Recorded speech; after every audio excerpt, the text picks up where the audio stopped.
This is a true to life stories in Palestine during Jesus' time. Kaya nung ginamit ng Panginoong Jesus yung kwentong ito, the disciples are very familiar about these true stories. Pero anong ginawa ng Panginoon? Ginamit niya yan upang ihalin tulad ang paghahari ng Diyos. Tanda natin, tuwing mag-interpret tayo ng talinhaga o ng parable, mahalagang makita natin yung pinaka-main point ng story. We don't give meanings in each, part of the parable kasi malulustruck tayo at, may misinterpret natin what was said by the Lord Jesus Himself. So hanapin mo kung ano yung pinaka-main story at yung mga hindi main story, set aside mo na yon.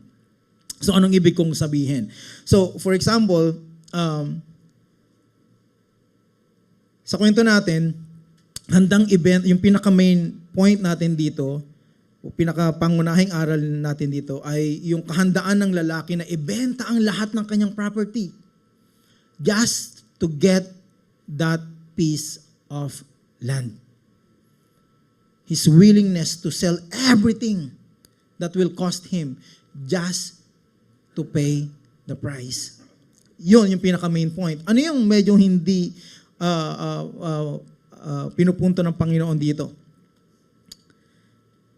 Yung punto na yon ay yung bahagi ng kwento kung saan nakita ng lalaki yung kayamanan, tapos tumingin-tingin siya sa paligid niya. Walang nakakita. Tinabunan. Umuwi.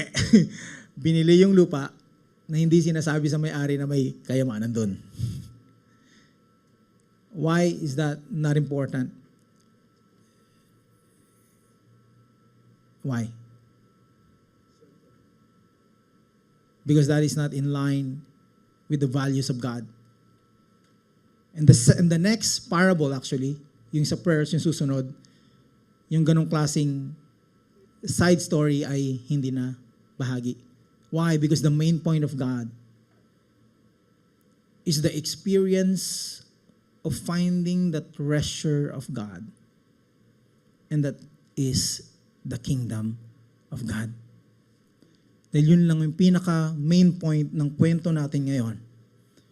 Ang taong sino mang makahanap ng kayamanang iyon, malulubos ang kanyang kagalakan hanggang sa puntong kaya niyang i-give up ang lahat, makuha lamang ang kayamanang iyon.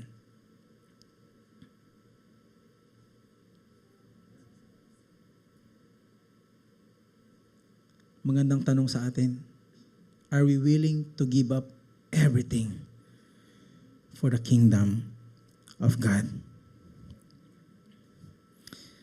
Ang itinuturo ng Panginoon ay ialay natin ang buong buhay natin para sa kaharian niya. Hindi yung mandaya at gawin ang lahat kahit mag-compromise para sa ministry. Alam niyo, maraming mga Christians sa workplace, hindi sila paniniwalang Christians because what? Laging late pumasok. Ang dahilan, nag-Bible study kami kagabi, napuyat po kami, sir pasensya na.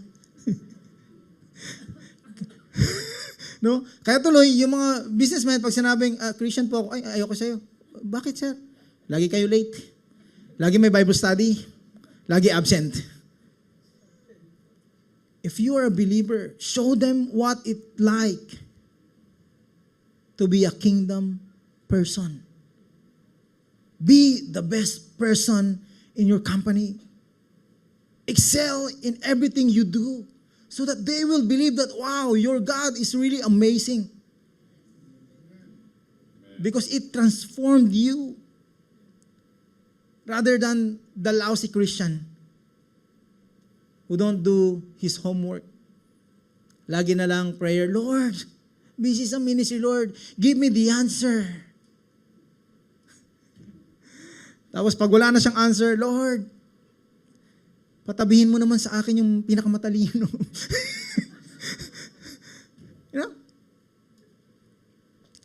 Lousy Christians Stubborn Christians. Christians who don't mature in their relationship with the Lord.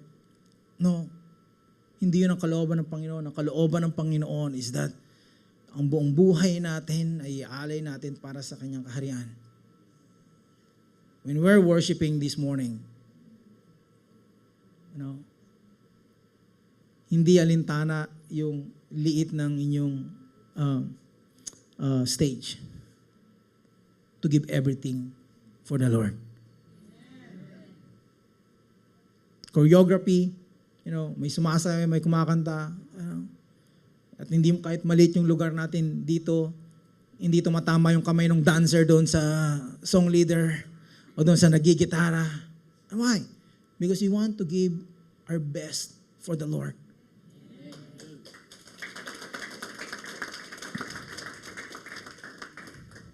Going back to our story, sa kwento natin, napakahalaga ng kayamanang nagtapuan ng lalaki. Dahil sinigurado niyang makukuha niya ito. Nagdala ito sa kanya ng sobrang kagalakan. At yung treasure na tinutukoy dito, walang iba kundi the kingdom of God. Walang iba kundi ang Panginoon mismo. When he found Jesus, it brought him great joy.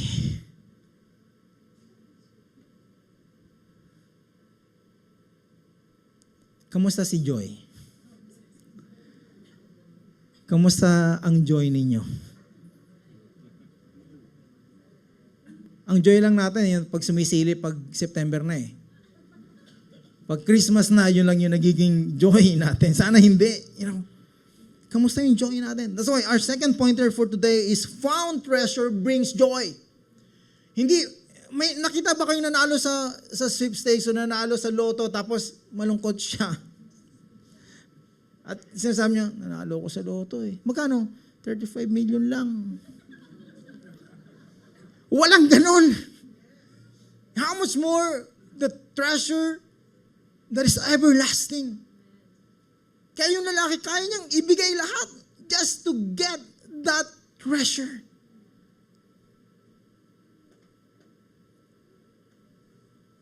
It's amazing to see that this man,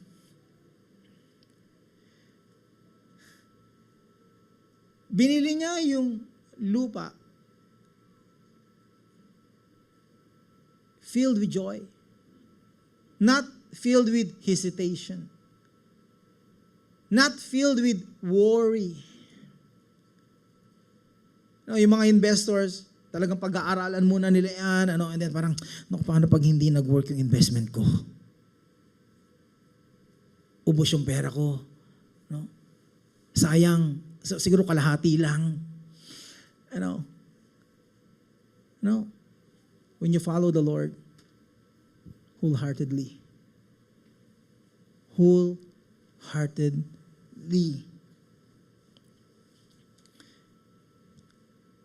So the question is, did Jesus brought joy in your life? Because Jesus' joy is the joy of salvation. A joy of salvation. Sa sobrang tuwa ng lalaki, umalis siya upang planuhin paano niya makukuha ang kayamanang iyon hanggang sa na-realize niya na lahat ng kayamanan niya ay kailangan niyang ibenta upang makuha ang lupang iyon. Imagine niyo yun. But he is still filled with joy. Hindi gaya ng kwento na parang kasing halaga ng ari-arian ng lalaki yung lupa. Okay. The one that we found, Jesus Christ, the one that we received, Jesus Christ, is priceless. Not worthless, priceless. And even if you will sell everything you have, you are not and will not be worthy of Him.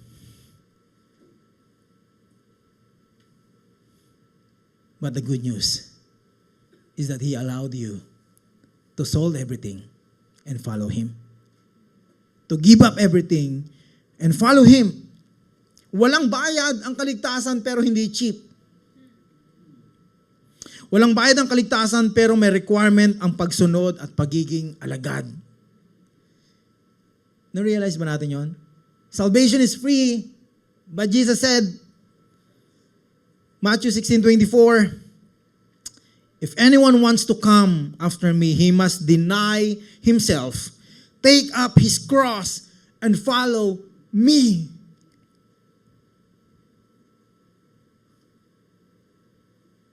And the word deny is to surrender.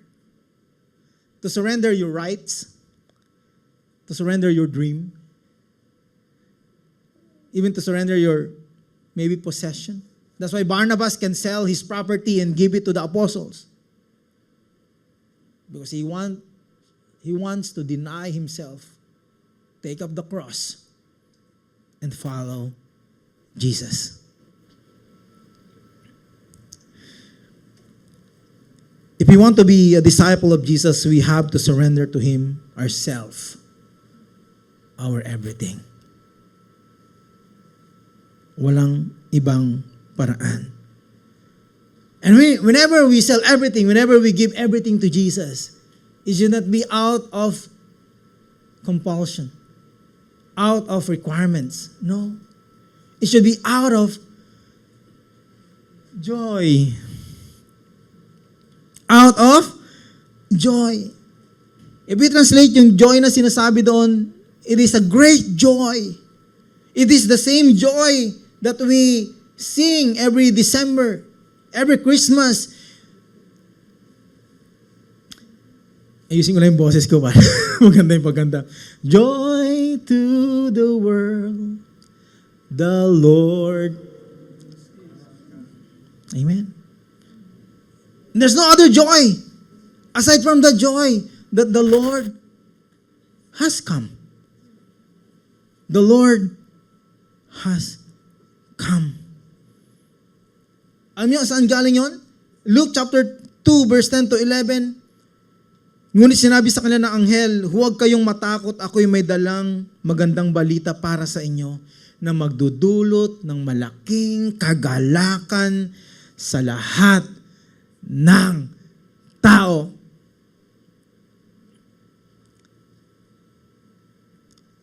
Joy is hard to come by.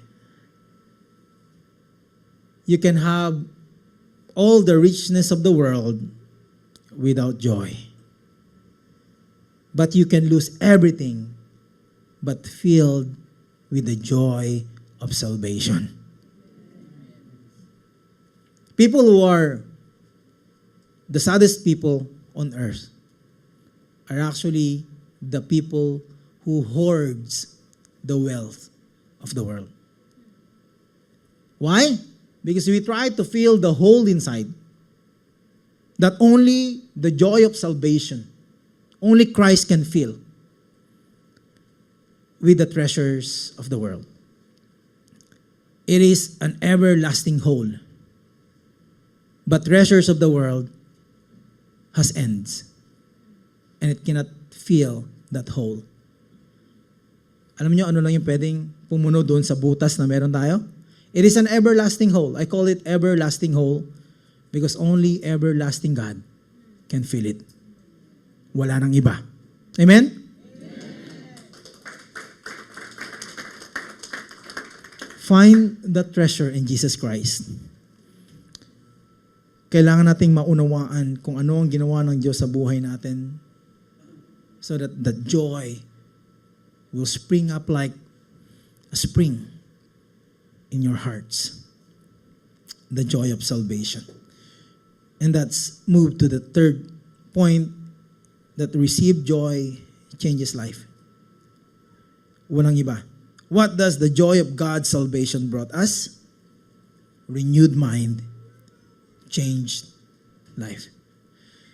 Walang Kristiyanong hindi nababago. Or else Kristyanan lang yan. At pupunta yan sa langit-langitan.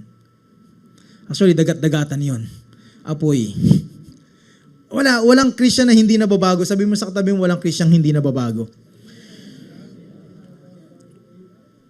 Yung sa kwento natin, yung lalaki sa sobrang tuwa niya, naging madali sa kanyang ibenta ang lahat sa kanya. Dahil punong-puno siya ng kagalakan. Alam mo, isang magandang example dito, tayong mga lalaki. Tayong mga lalaki, kapag na-inlove tayo, especially for the first time. Oh man. Naalala niyo pa ba yung yung first love nyo? Huwag na, kung hindi first love si Mrs., huwag na natin alalahanin. Baka mapaaway tayo. But every time we fall in love, we are willing to give everything. I think that's something that God had given us, tayong mga lalaki. Kaya namin sungkitin ang bituin sa langit. Kaya namin kunin ang buwan para sa inyo. Lahat yan, kaya namin yan. Diba? Susungkitin ko ang mga bituin sa langit. Nung mag-asawa na, yung basura hindi mailabas. So, first time na may in love, no? We can do everything, you know, we're Superman. We're Superman. You know, itong lalaking ito, na in love siya kay Jesus. Handa niyang ibigay lahat para kay Jesus.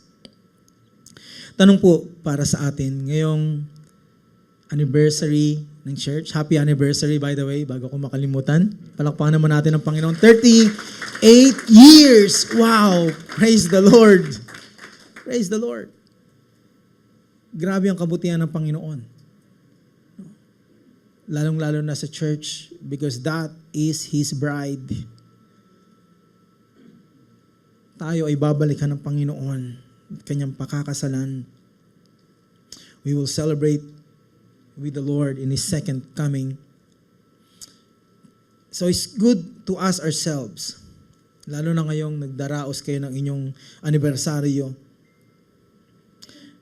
natagpuan na ba talaga natin ang kayamanang maaring magtulak sa atin upang isakripisyo ang lahat, makamtan lamang natin ang Kanyang kaharian? Natagpuan na ba natin ang kayamanang maaring magtulak sa atin na isakripisyo ang lahat, makamtan lamang natin ang kaharian niya? Hindi pa? Amen.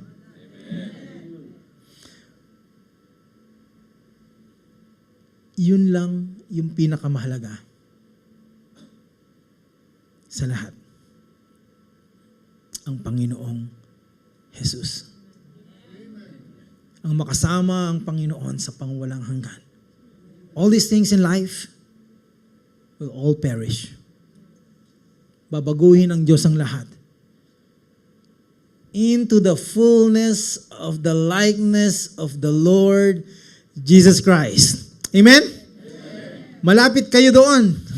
Fullness of Christ.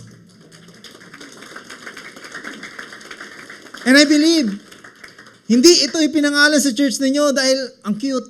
Fullness. No. I believe, hindi ko po alam kung sino ang mga founders and the founding pastors of this church, but I believe they want the church to attain the fullness of Christ. Although hindi natin ma-attain dito sa lupa, but this is a good vision for the church to always walk before the Lord into the likeness of His Son, Jesus Christ. Congratulations. Sabi ni Pablo sa Philippians 3 verse 8, "Oo, itinuring kong walang kabuluhan ng lahat ng bagay bilang kapalit ng lalong mahalaga ang pagkakilala kay Kristo Jesus na ating Panginoon. Ang lahat ng bagay ay pinalagay kong walang kabuluhan at itinuring kong basura, makamtan ko lamang si Kristo." And this is very close to Paul's heart. Napakalapit sa puso ni Pablo na ang lahat ng na-attain niya sa buhay, basura. Makamtan niya lamang ang Panginoong Hesus.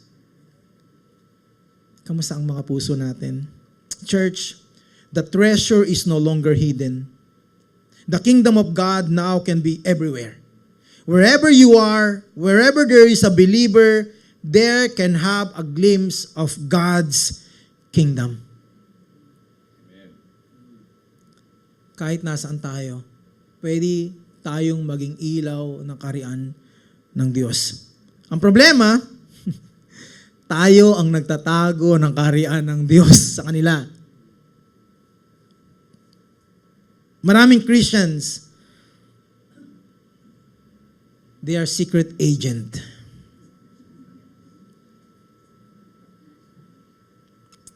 Christian ka din pala. Oh bro, huwag ka maingay ah. Tapos pareho silang lasing.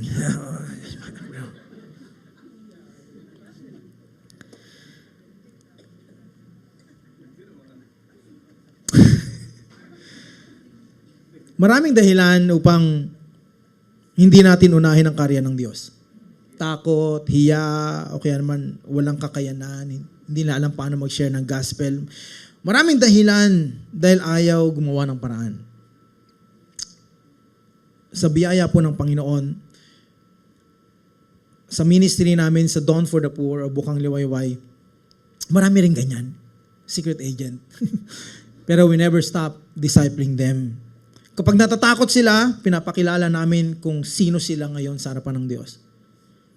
At dahil doon, nagkakaroon sila ng lakas ng loob. Kapag sila ay nahihiya, kasi mahirap lang kami, Pastor Fred, hindi kami kagaya mo, magaling ka magsalita. Sabi ko, pareho lang tayong pinanggalingan. Bakit, kapag mahirap ka, you look at other people na parang mas magaling sila lagi kahit na magaling ka. Naunahan ng hiya. But you know what? Tinuturuan namin sila na umasa sa kalakasan at kapangyarihan ng Diyos. Kaya nagiging matapang sila. Kung hindi nila alam paano magbahagi ng mabuting balita, dinidisciple namin sila, tinuturuan namin silang sumunod sa Panginoon. Natututo sila at sila'y sumusunod. Next po. Ang ministry po ng Dawn for the Poor ay holistic. Ang vision namin is urban poor disciple to transform communities for the glory of God. We disciple the poor through holistic church planting. Ano yung ibig sabihin ng holistic?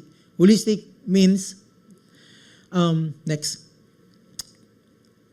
we cater to physical, financial, spiritual, intellectual, and social aspects of life.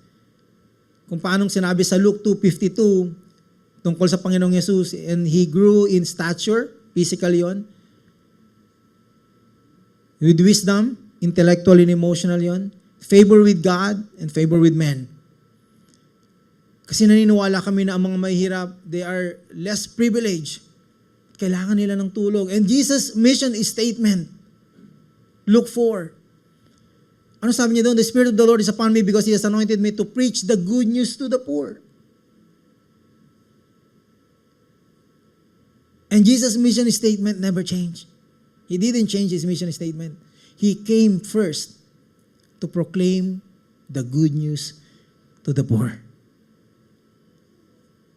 That is the heart of our Lord Jesus Christ. Yan po ang ministry ng Bukang Liwayway at yan po ang ginagawa namin. We started in welfare bill. Alam ko may mga taga-welfare bill sa inyo rito. Doon kami lumaki ng asawa ko. We were former sponsored students, scholar ng Bukang Liwayway. Pinag-aral kami ng Bukang Liwayway, si Mimi mula pa nung high school, ako college lang, hanggang sa kami ang mga naging leader na ng Bukang Liwayway sa biyaya niya. And now, Bukang Liwayway will be celebrating, kayo 38, kami 28 pa lang kami. Kuya namin kayo. Okay, mga kuya, mga ate. Ganun kabuti ang Panginoon. It started in welfare bill. Now we are in 12 locations in Luzon. Kung magiging lights of the kingdom tayong lahat, we'll spread out. And the movement of the Holy Spirit will be with us to preach the good news wherever you will go.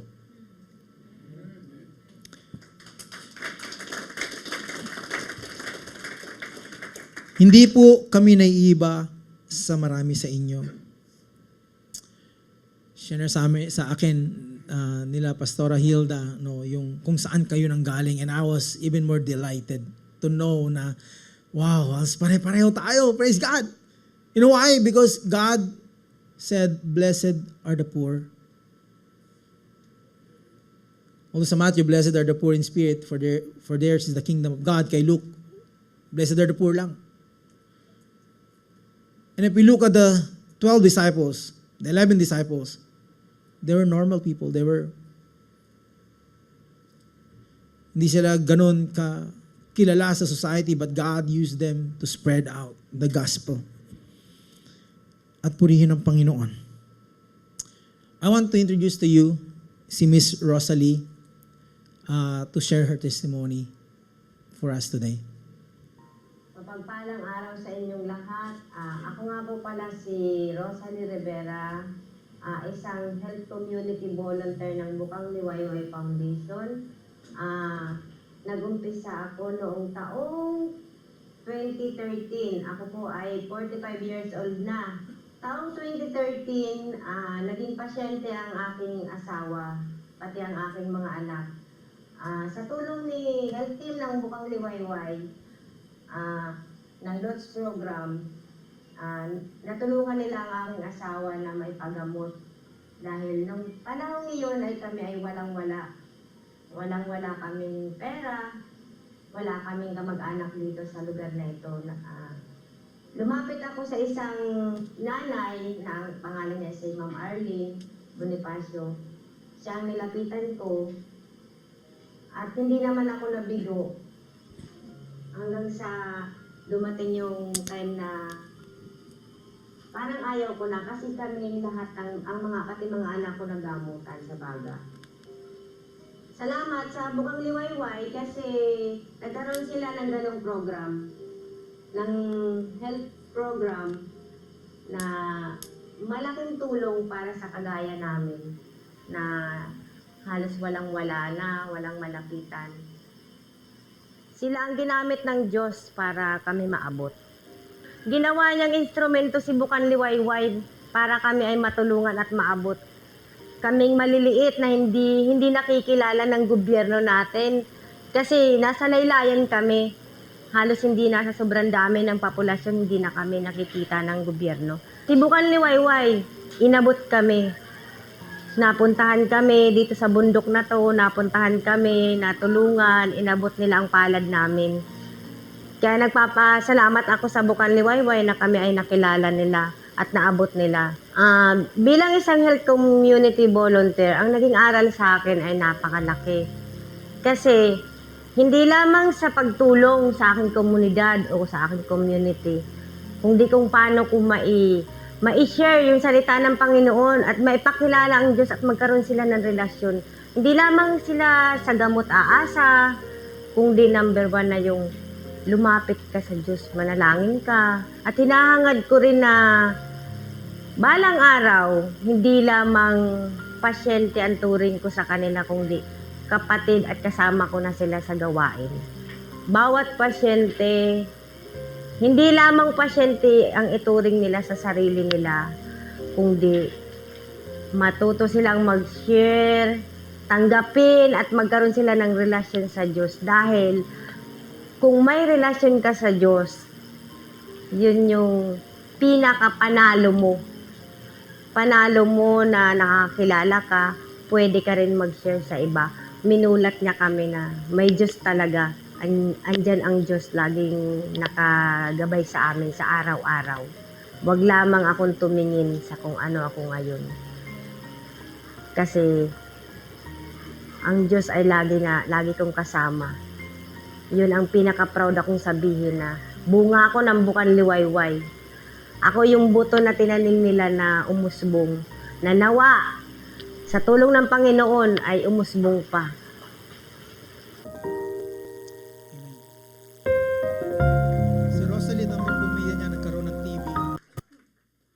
Inabot ng Bukang Liwayway, binahagi si Kristo, nakilala sa Panginoon, isa sa pinakamasipag na volunteer namin.